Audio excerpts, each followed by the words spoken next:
Hello, my dear kids. Welcome back. I am Vandana and we are learning SST of class 5. Today we are going to start with chapter number 12 and the name of the chapter is Advancement in Medical Science.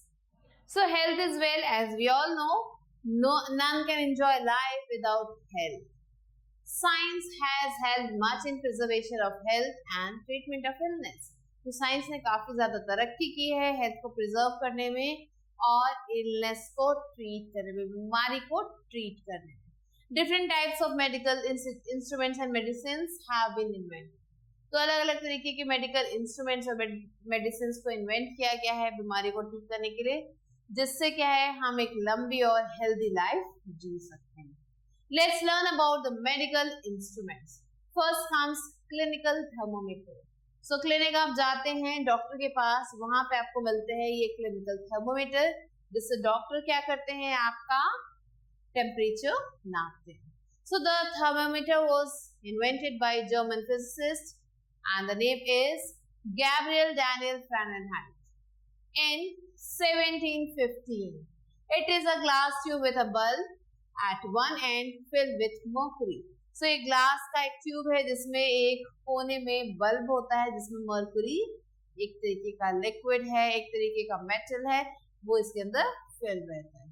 When the thermometer touches the body, its heat up with the body heat, mercury present in the it reaches a definite mark, denotes the body temperature. तो अब कैसे काम करता है thermometer? Thermometer जैसे ही हमारे body को touch करता है, मर्क्यूरी के साथ ये है कि वो बहुत जल्दी ही एक्सपैंड करता है हीट करने पे। तो जैसे वो हमारे बॉडी टेम्परेचर के साथ मैच करता है, वो हमारी बॉडी टेम्परेचर को लेता है अपने अंदर और जो भी मर्क्यूरी है वो ऊपर की तरफ एक्सपैंड करने लगता है, उठने लग जाता है और एक डेफिनाइट मार्क तक वो उठता है, जिससे हमारा बॉडी टेम्परेचर हमें पता चल जाता है। The thermometer tells the temperature in Fahrenheit or Celsius or both. So ये जो थर्मोमीटर है ये क्या करता है, हम जो भी टेम्परेचर होता है उसे फ़ारेनहाइट में या फिर सेल्सियस में या फिर दोनों में ही बताता है। The normal body temperature of a human being is 98.4 degree. तो अगर आप अपना देखें नॉर्मल टेम्परेचर तो 98.4 डिग्री है फ़ारेनहाइट में और 37 डिग्री सेल्सियस है सेल्सियस में। A higher temperature means fever, और अगर इससे ज्यादा टेम्परेचर है इसका मतलब आपको फीवर है। Presently digital thermometers are commonly used. आज के टाइम में क्या है, ऐसे डिजिटल थर्मोमीटर्स यूज किए जा रहे हैं। They tell the temperature in digits. ये डिजिट्स में आपको टेम्परेचर बताते हैं and they are easier to read. Read करना काफी ज्यादा इजी है। Let's do hold a digital thermometer bulb between your forefinger and thumb and observe its display. अब क्या करना है, आपका जो फोरफिंगर है और जो थंब है इसके बीच में डिजिटल थर्मोमीटर का ये जो बल्ब है इसे पकड़ना है एंड इसका जो भी डिस्प्ले है उसे देखना है जहाँ पे नंबर्स लिखे हुए हैं। Does it show the increasing number? तो जैसे आपने इसको प्रेस किया थर्मोमीटर को, क्या आपको दिख रहा है कि जो डिस्प्ले में नंबर है वो बढ़ रहा है? So this you have to do. Next comes stethoscope. आपने देखा होगा जब आप डॉक्टर के पास जाते हो तो ऐसा कुछ वो अपने गले में पहने हुए होते हैं। क्या करते हैं इससे? वो इससे आपकी दिल की धड़कन देखते हैं वो। So a stethoscope is very useful for a doctor. He uses it to listen to the sound of heartbeat, lungs and other organs.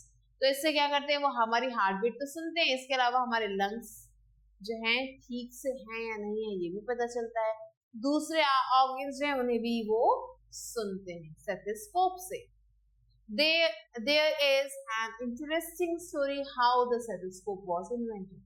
तो एक बहुत ही इंटरेस्टिंग स्टोरी है जिसमें हमें ये पता चलेगा स्टेथोस्कोप को कैसे इन्वेंट किया गया था। तो क्या है वो story? Once in France in 1816 a doctor named René Laennec was going to his clinic. तो एक बार की बात है फ्रांस में 1816 में एक डॉक्टर थे जिनका नाम था रेने लेनेक, वो अपनी क्लिनिक जा रहे थे। तो on the way he spotted 2 children at each end of the hollow log. उन्होंने क्या देखा कि 2 बच्चे हैं और वो एक हॉलो लॉग मीन्स एक खाली लकड़ी का टुकड़ा था, उसके 2 कोनों पे है। One of the children whispered at one end and the other at the other end could listen to the sound clearly. तो उन्होंने क्या देखा कि एक बच्चा उस लकड़ी के टुकड़े में बोल रहा है कुछ और दूसरा बच्चा जो है दूसरी तरफ से सुन रहा है और उसका रिप्लाई कर रहा है. Upon reaching his clinic, Lynch called the first patient in, rolled a newspaper and put it on his chest. तो जैसे वो क्लिनिक पहुंचे उन्होंने अपने पहले पेशेंट को बुलाया, उन्होंने एक न्यूज़पेपर को लिया, उसको रोल किया और उन्होंने उस पेशेंट के चेस्ट पे उस न्यूज़पेपर को लगाया और अपने कान से सुन रहे थे उसके चेस्ट में क्या चल रहा है. To his surprise, he found that he could listen to the sound of the heart. तो उन्हें क्या मतलब सुनाई क्या दिया, उन्हें वो सरप्राइज हो गए ये सुन के कि उन्हें उस पेशेंट के दिल की धड़कन सुनाई दे रही है, लंग्स कैसे हैं वो सुनाई दे रहे हैं. He worked on this idea और वो इस आइडिया पे काम करने लगे. This was how the stethoscope was invented और इसी तरीके से stethoscope invent हुआ. Now here an experimental learning is given. You can see कैसे इन्होंने cups को use किया है for listening or hearing something. So have you ever played telephone made with paper glass? क्या आपने paper glass से कभी telephone बना के खेला है? Connect the two paper glass with the thread. तो दोनों paper glass को आप thread से जोड़िए. The other child will speak in one glass while you will listen from the other glass. एक बच्चा उस कप में बोलेगा, दूसरा उससे सुनेगा. Can you listen to the sound made by the other child? क्या आपको sound सुनाई दे रहा है? Now put it on your chest. अब आपको उस glass को अपने chest पे लगाना है. Does it transmit the sound of the heartbeat too? क्या इससे आपको heartbeat की आवाज सुनाई दे रही है? So this is an experiment that you have to do. Next comes microscope. A microscope is used to see those particles or creatures which are otherwise not visible to the naked eyes. तो microscope किस काम आता है? ऐसे particles को देखने के काम आता है, ऐसे क्रिएचर्स को देखने के काम आता है जो हमारी आंखों से हमें नहीं दिखाई देते हैं. Like bacteria and microbes. कौन कौन से वो हैं चीजें जो हमारी आंखों से हमें नहीं दिखाई देते? वो हैं कुछ बैक्टीरिया या फिर microbes. Scientists, researchers and doctors use it to examine different things very closely. तो साइंटिस्ट और रिसर्चर और जो डॉक्टर्स हैं इन माइक्रोस्कोप्स को यूज करते हैं चीजों को बहुत ही पास से देखने के लिए, एग्जामिन करने के लिए. ब्लड सैंपल्स को इन माइक्रोस्कोप से ही एग्जामिन किया जाता है, यूरिन सैंपल को एग्जामिन किया जाता है, स्पटम को एग्जामिन किया जाता है एंड स्टूल को भी इसमें से ही एग्जामिन किया जाता है. To look for germs which cause the disease. उन germs को देखने के लिए किन germs की वजह से disease हो रही है. This helps them know the exact cause of the disease and treat a patient.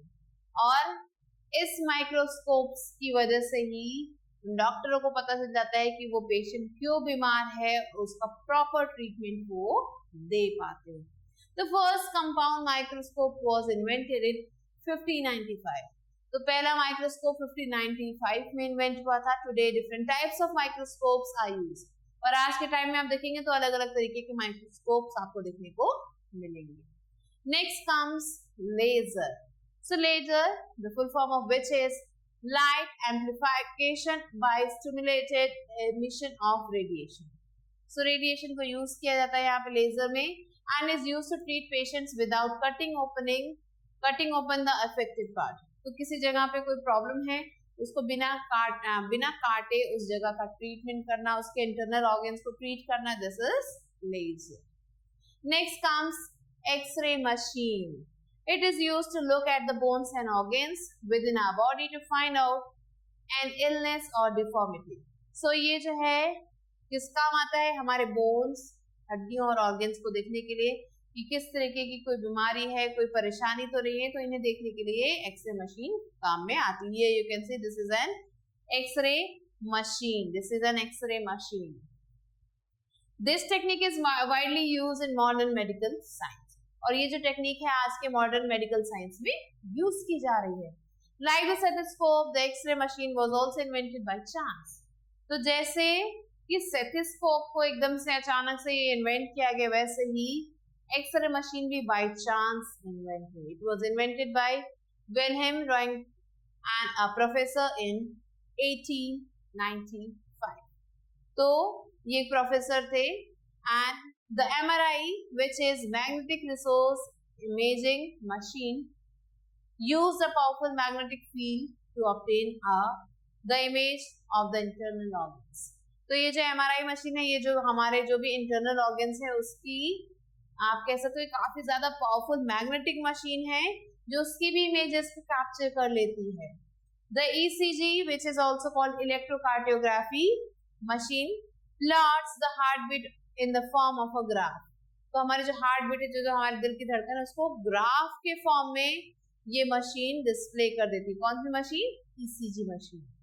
The ultrasound machine was used for detecting problems in the internal organs. और अल्ट्रासाउंड मशीन्स को भी यूज किया जाता है हमारे इंटरनल जो भी ऑर्गन्स हैं उसमें क्या क्या प्रॉब्लम है उसे जानने के लिए. Other instruments. All over the world, scientists are constantly working to invent newer applications, appliances, and methods and medicines. तो पूरी दुनिया में जो साइंटिस्ट है वो वर्क करें कंटिन्यूअसली अलग अलग एप्लायंसेस को, मेथड्स को और मेडिसिन को ढूंढने में. They help in diagnosing diseases, monitoring and finding their cures. Diseases को डायग्नोस करते हैं, ये पहचानते हैं, उन्हें मॉनिटर करते हैं, उनको देखते हैं और उनको कैसे ठीक किया जाए ये सब जो है आजकल साइंटिस्ट लगे हुए इन्हें ढूंढने में. Some of them are CAT scan, MRI, ECG, double EG, operating apparatus, etc. So ये कुछ machines हैं जो बनाई हैं साइंटिस्ट ने. Some of them have been made so simple to use that an ordinary person can use them at home. इनमें से कुछ machines इतनी ज़्यादा simple हैं कि एक normal person भी घर पे इन्हें use कर सकता है. For example, a blood pressure monitor. So BP machine जो है उसे आप easily घर पे use कर सकते हैं. A blood sugar monitor या blood sugar machine जिसे ग्लूकोमीटर भी कहते हैं, इसे भी आप easily घर पे use कर सकते हैं. इसके अलावा भी बहुत सारी machines हैं जो हम घर पे use कर सकते हैं. ये you can see a CT scan, ultrasound and ECG. Now prevention and cure. Prevention is better than cure. आपको पता होगा कि किसी बीमारी से प्रिवेंट अपने आप को करना उसको क्योर करने से ज्यादा इजी है. To remain healthy and away from diseases, a balanced diet is the first means to be adopt. तो हम अगर चाहते हैं कि हम हेल्दी रहें, डिजीजेस से दूर रहे, तो हमें क्या करना चाहिए? एक बैलेंस्ड डाइट लेनी चाहिए. तो ये पहला स्टेप है जिसे हमें अडॉप्ट करना चाहिए अगर हमें फिट रहना है. Keep your surrounding clean and have vitamin rich food to increase immunity. अपने सराउंडिंग को, आसपास की जगहों को साफ रखें ताकि हम जो है और हमें जो है विटामिन रिच फूड को लेना चाहिए ताकि हमारी इम्यूनिटी इंक्रीज हो. Primary health centres have taught villages what to do in case of common illness. तो गवर्नमेंट ने बहुत सारे प्राइमरी हेल्थ सेंटर्स बनाए हैं जो हमें या फिर विलेजर्स को बताते हैं कि उन्हें किसी भी बीमारी में क्या क्या प्रिकॉशंस लेने चाहिए या क्या क्या चीजें करनी चाहिए उन बीमारियों से लड़ने के लिए. Next is medicine and antibiotics. तो अब बीमारी तो हो गई है, उसे ठीक करने के लिए हमें कुछ मेडिसिन लेनी पड़ेगी और कुछ एंटीबायोटिक्स लेने होंगे. So medical science has been at work over several decades to find cure for different diseases. So medical science क्या है? डेली लगातार वर्क कर रहा है, मेहनत कर रहा है, कई सालों से मेहनत कर रहा है अलग अलग बीमारियों के सोल्यूशंस को निकालने के लिए. Some common medicine are as follow. Malaria है जो किससे होता है? मलेरिया जो है मॉस्किटो से होता है. ये you can see anti Anopheles mosquito से होता है malaria and it is called Anopheles and it can be treated by quinine. तो क्यूनाइन इसकी दवाई है जिससे इस बीमारी को ठीक किया जा सकता है. Next comes influenza. It is now easily cured with the help of eucalyptus, तो इन्फ्लुएंजा को यूकेलिप्टस से ठीक किया जा सकता है. Next is antibiotics help to cure different diseases like cholera, TB, which is also called tuberculosis, malaria and plague, etc. So antibiotics से ये बीमारियां ठीक की जा सकती हैं. The discovery of penicillin has proved to be a major breakthrough in the field of medicine. तो penicillin को डिस्कवर किया गया जिससे जो है काफी ज्यादा सफलता मिली मेडिसिन के फील्ड में. It was discovered by Alexander Fleming in 1928. तो अलेक्जेंडर फ्लेमिंग ने पेनिसिलिन को डेवलप किया था या डिस्कवर किया था 1928 में. एन एंटीबायोटिक, ये एक एंटीबायोटिक है जो फाइट करता है, fights with and reduces the number of diseases causing bacteria. तो ये क्या करता है, ऐसे बैक्टीरिया से लड़ता है जो बीमारियों को पैदा करते हैं. Polio has been eradicated from India, India से पोलियो को हटा दिया गया है. Small pox has been completely eradicated from the world, small pox पूरी तरह से हट चुका है पूरे वर्ल्ड से. Many other diseases are fully curable now, बहुत सारी बीमारियों को आज के टाइम में काफी अच्छे से पूरी तरह से ठीक किया जा सकता है. Medical research has diagnosed several diseases which were unknown earlier. Medical science ने क्या किया, बहुत सारे ऐसी बीमारियों को ढूंढ के निकाला है जिनके बारे में लोगों को पता ही नहीं था पहले. कोरोना वायरस और कोविड-19 that began in China caused mild to severe respiratory illness including death. तो कोविड-19 अभी आया था, जो कोरोना वायरस है जो चाइना से स्टार्ट हुआ था. इसमें क्या होता था, जो हमें सांस की प्रॉब्लम होती थी हल्की और बहुत ज्यादा भी, जिसकी वजह से लोगों की डेथ भी हुई. It has since spread world wide, पूरी दुनिया में फैल गया था. The best prevention of it are wearing a mask, maintaining 6 feet distance, washing hands often, avoid sick people, keeping hands away from face, getting adequate rest and nutrition. तो अब corona virus से बचने के लिए क्या क्या चीजें की जाने लगी, मास्क पहनना शुरू किया गया, 6 feet का डिस्टेंस होना चाहिए, हैंड्स को बार बार वॉश करना है, बीमार लोगों से दूर रहना है और हाथ को जो है फेस तक नहीं पहुंचाना है, प्रॉपर खाना खाना है एंड रेस्ट लेना. तो इन सब चीजों को करने के बाद कोविड-19 से आप दूर रह सकते हैं. Government, health agencies, researchers and health care providers all are working together to develop policies and procedures to limit the spread of it globally from person to person. तो government, health agencies, researchers, health care जो offices हैं, ये सब इस बीमारी को दूर करने के लिए अपने अपनी तरफ से इनिशिएटिव दे रहे हैं. By now people under up to age of 12 get vaccinated in India. India में 12 एज तक के जितने भी लोग थे सबको वैक्सीनेशन दी गई. Next comes surgery. It pens severely when even a small pin pierces the body. अगर आपकी बॉडी के किसी भी पार्ट में एक छोटा सा पिन भी चुभ जाए तो आपको बहुत दर्द होता है. यस, होता है या नहीं होता है? यस, होता है. In surgery the body has to be cut open. जब सर्जरी होती है तो बॉडी के एक हिस्से को कट किया जाता है, उसे ओपन किया जाता है. इट पेन्स ग्रेटली, बहुत ज्यादा दर्द होता है. इन the past it was an unbearable experience for a patient. पहले क्या होता था, जब साइंस इतना ज्यादा नहीं बढ़ा था, मेडिकल इतनी फैसिलिटीज नहीं थी, तो इस दर्द को बहुत ज्यादा, आप कह सकते बहुत ज्यादा होता था. उस समय दर्द अनबियरेबल था, सहन नहीं कर सकते, ऐसा दर्द हुआ करता था. In the past the patient were bound to the bed tightly as there were no anaesthesia. पहले जो है लोगों को बेड पे एकदम अच्छे से एकदम जो है पैक कर दिया जाता था क्योंकि उसमें एनेस्थीसिया नहीं था, तो उन्हें दर्द को सहना पड़ता था ऑपरेशन कराते समय. Fortunately chloroform was first effectively used eight anaesthesia. तो क्या हुआ, क्लोरोफॉर्म इन्वेंट हुआ जो एनेस्थीसिया का काम करने लगा, जिससे लोग बेहोश हो गए और उनका ऑपरेशन इजीली हो जाता था. It was invented by James Simpson. James Simpson ने इसे जो है इन्वेंट किया था. When a patient is cut open for surgery, जब किसी पेशेंट की सर्जरी होती है, उसके बॉडी पार्ट को ओपन किया जाता है कट करके, it does not feel any pain because the body part is made numb.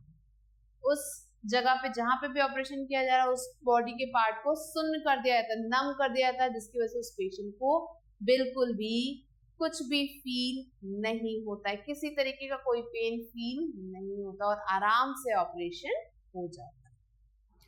Surgery is now very vast field and it can transplant many body organs such as liver, kidney, etc.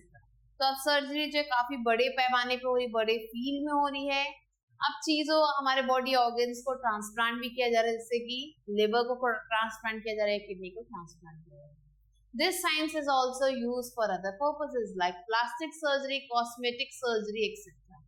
अब जो है science को use किया जा रहा है इन surgeries के लिए भी, प्लास्टिक सर्जरी की जा रही है, कॉस्मेटिक सर्जरी की जा रही है।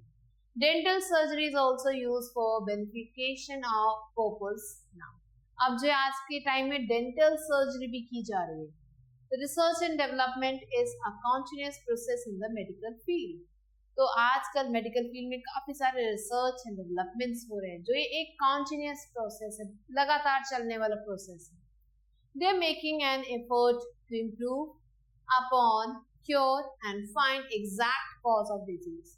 तो ये जो है क्या कर रहे हैं, काफी ज्यादा इम्प्रूव कर रहे हैं और ढूंढ रहे हैं एग्जैक्ट कॉज क्या है उस डिजीज का। Despite all this, there are some diseases for which effective cure has yet to be found. इन सब के अलावा कुछ ऐसी बीमारियां अभी भी हैं जिनका क्योर ढूंढना अभी भी बाकी है। Some of the life-threatening diseases are cancer.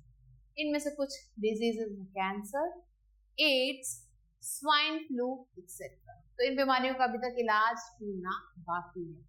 Let us hope that we find effective cure for them soon. हम ऐसी आशा करते हैं कि इन बीमारियों के लिए जल्दी से जल्दी कुछ ना कुछ सोल्यूशन जरूर निकल जाए। Next comes vaccination.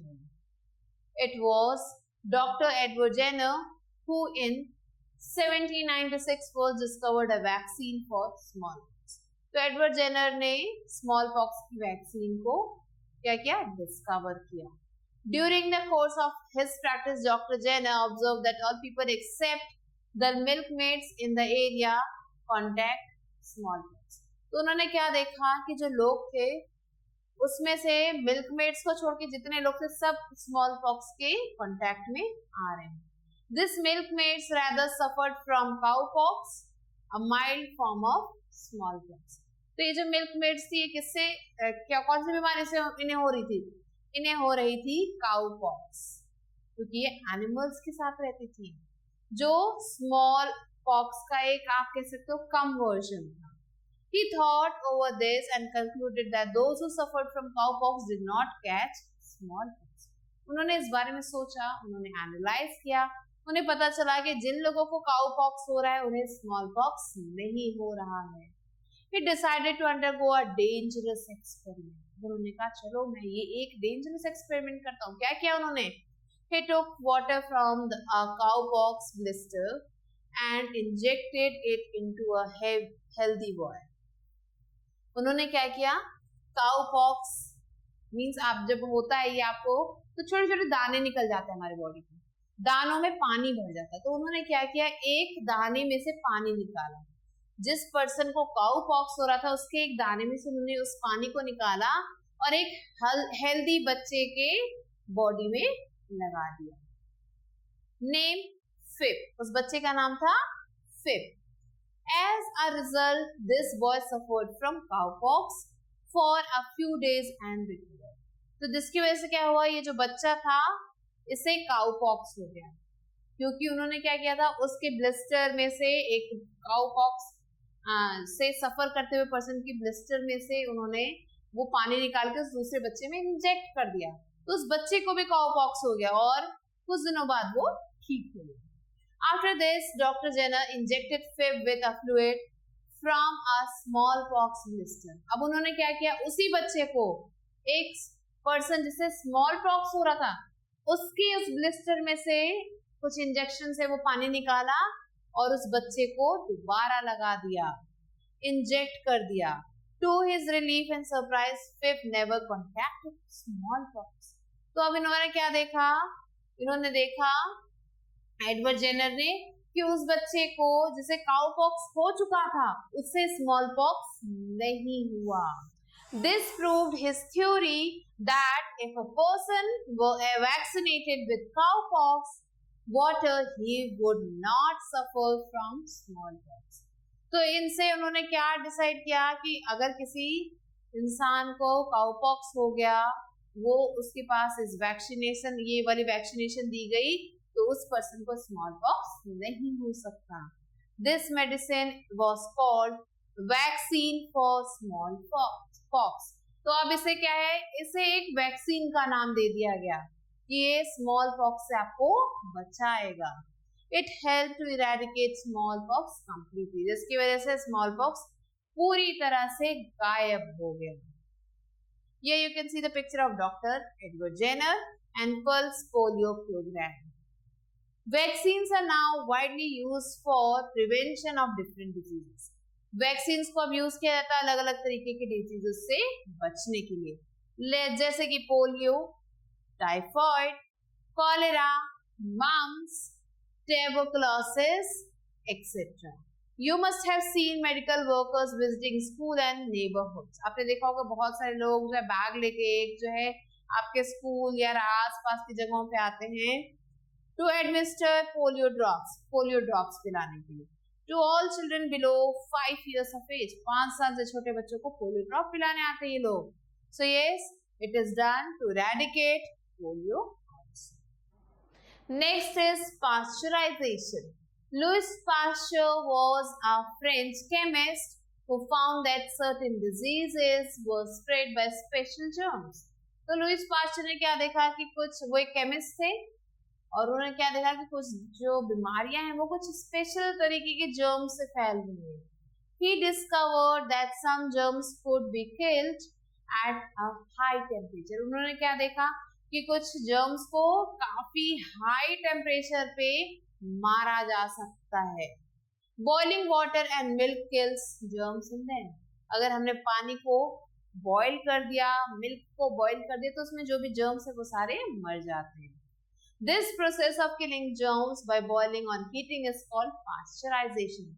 और इस प्रोसेस को जिसमें हम बॉईल या हीट करके चीजों में से जर्म्स को मारते हैं उसे हम पास्चराइजेशन कहते हैं. Now let's learn about basic health care. क्या क्या चीजें हमें करनी चाहिए अपने हेल्थ को ठीक करने के लिए. So there are some simple rules to stay healthy. First one is eat a healthy diet. Healthy diet खाओ. Your diet must include different types of food. हमारा जो डाइट है उसमें अलग अलग तरीके के फूड आइटम्स होने चाहिए. मिल्क होना चाहिए, सीरियल्स होने चाहिए, पल्सेस होने चाहिए, वेजिटेबल्स होने चाहिए और फ्रूट्स होने चाहिए. That is the food cooked at home is healthy. Wash hands. Do it before and after meals. हाथ को धोएं खाने से पहले और बाद में. Next is keep clean. अपने आप को साफ रखें. It is the first condition to keep healthy. Keep yourselves and your surrounding clean. अपने आप को साफ रखें, अपने आसपास की जगहों को साफ रखें. Next is visit a doctor regularly. Doctor के पास रेगुलर टाइम पे जाए. And it will help you know in advance if there is any threat to your health. तो डॉक्टर के पास अगर हम टाइम टू टाइम जाते रहेंगे, चेकअप कराते रहेंगे, तो हमें पता चल जाएगा हमारे को कोई बीमारी तो नहीं हो रही है. Next is take a regular physical exercise. Daily एक फिजिकल एक्सरसाइज करें. Play games and do exercise. Games को प्ले करें लेकिन ये नहीं फोन में, फिजिकल गेम्स खेलें और एक्सरसाइज करें. अवॉइड स्नैक्स को अवॉइड करें. जंक फूड में भी टेस्टी, जंक फूड जो है काफी टेस्टी होता है but it harms your health, लेकिन ये हेल्थ को नुकसान भी पहुंचाता है. So this was the chapter, children. Now let's move on to important facts. A clinical thermometer is used to measure body temperature. A stethoscope is used to listen to the sound of the internal body organs. A microscope helps to see a magnified version of an object. An X-ray machine helps to look inside the body. Different medicines, antibiotics, surgery and vaccination have played a major role in curing different types of diseases. Surgery is undertaken to treat an internal body organ. Vaccination helps to prevent the occurrence of a disease. Pasteurization is a way of to kill germs in milk, food, etc. There are a few simple rules to stay healthy. Now let's move on to book exercise. So children, here A part is take the right option. So first question over here is, you can measure the body temperature with the help of a stethoscope, clinical thermometer or microscope. So the correct answer is clinical thermometer. You can look within the body with the help of an X-ray machine, glucometer or microscope. So yes, we can look through X-ray machine. You can open a body part in a dash to treat.